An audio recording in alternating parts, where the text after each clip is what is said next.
Matthew, how's your petition going on Sadiq Khan? Well, I was just refreshing it, Peter, and we're just about to cross 26,000 signatures in a day. So, and these are people who don't think he should get a knighthood. Yeah, absolutely. I mean, last night I like everyone, going through Twitter and found the news that Sadiq Khan's about to get a knighthood, and just thought, this has got to be a nightmare. It's crazy. So why shouldn't he get one, in your opinion, Matthew? Well, let's just run through the track record. As Mayor of London, you are also the Police and Crime Commissioner. Violent crime without injuries up 5%, gun crime up 29%, knife crime up 13%, robbery up 10%. So on crime, he's failed. But let's give him the benefit of the doubt. He's also chair of Transport for London. You can shake your head, Andy. These are stats from the Mayor of London himself. He promised us 0 days of strikes. He has had over 140 days of strikes, more than the last two mayors combined. So let's put that to one side as well, give him the benefit of the doubt. The ULEZ expansion, everyone loves the ULEZ expansion, didn't they? Well, 66% of Londoners said they didn't want it in the consultation. Sadiq Khan said it will clean up the air, before then covering up his own report that said it'll have a negligible impact on air quality. What it has done is raked him in millions of pounds. And let's not forget, one thing that a knight should be is a model citizen. He broke the rules for declaring his gifts late for Taylor Swift concert tickets, and was a divisive racist when he said there are too many white men working at Transport for London and that white Londoners don't represent London anymore, to take them out of the adverts.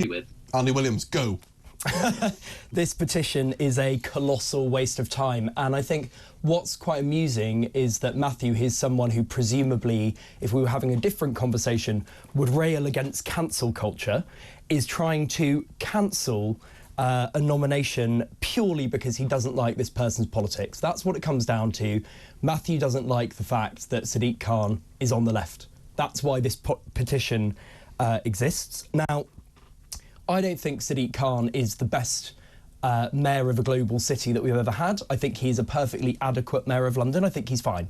I think he's done a fine job. There are some things he's done well. There are some things he's done less well. We're in a situation where Rishi Sunak is putting his resignation honours together for, you know, political friends of his, people who've done him favours and so on, as every Prime Minister does, as Keir Starmer, I'm sure, will do, although Tony Blair didn't do it, in fairness. But there are, I don't think Gordon Brown did either, but anyway, the point is that these are political baubles. You know, love him or hate him, and I'm not going to say I love him, absolutely I do not, but Sadiq Khan is a major political figure in this country. Doesn't he have as much of a right to a knighthood as Gavin Williamson? Well, I think that's exactly the problem that you've described. Honours have now become political hand-me-outs and sweets to give to your mates. But you haven't set up a petition for a Conservative politician. You've set up one for a Labour one, because you didn't like him. Absolutely. I'm sure that there were petitions for Conservative ones out there. What I disagree with what Andy said is this is nothing to do with Sadiq Khan being left or right or anything like that. It's to do with his track record. It's to do with his track record, Andy. You don't like it, you can make it as personal about me as you want. There are thousands of people who agree that it's about his track record as mayor, failing our city, failing to deliver on his £21 billion a year budget. It's nothing to do with his politics. Okay. I'm sure there were Conservative petitions made about Conservatives. I've just made one about him. I think also to call Sadiq Khan a racist is completely unfair.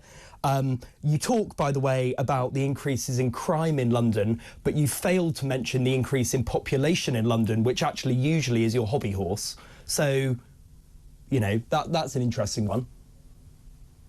OK, so Sadiq Khan got given millions of pounds to recruit more police in London. The only area in the whole of the UK that had to hand money back for not hitting its recruitment targets was London. So let's not go about police and crime in London, because that's Sadiq Khan's responsibility. Well, that's a different point, because what you're saying that crime has gone up by, certain crimes have gone up by 5%, some by 10%, but the population has gone up by roughly that level anyway. Gun crime 30%, robbery 10%.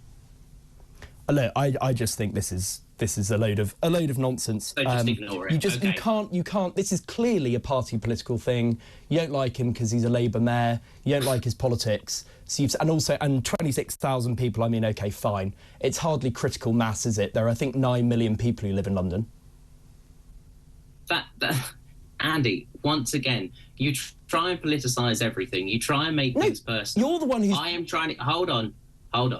I am sticking with the facts. I'm holding his track record against him, and I'm giving people an opportunity. You are more than welcome to set up whatever petition you want. We live in a free democracy. I wouldn't do that because I think it's a waste of time. And that's what I'm...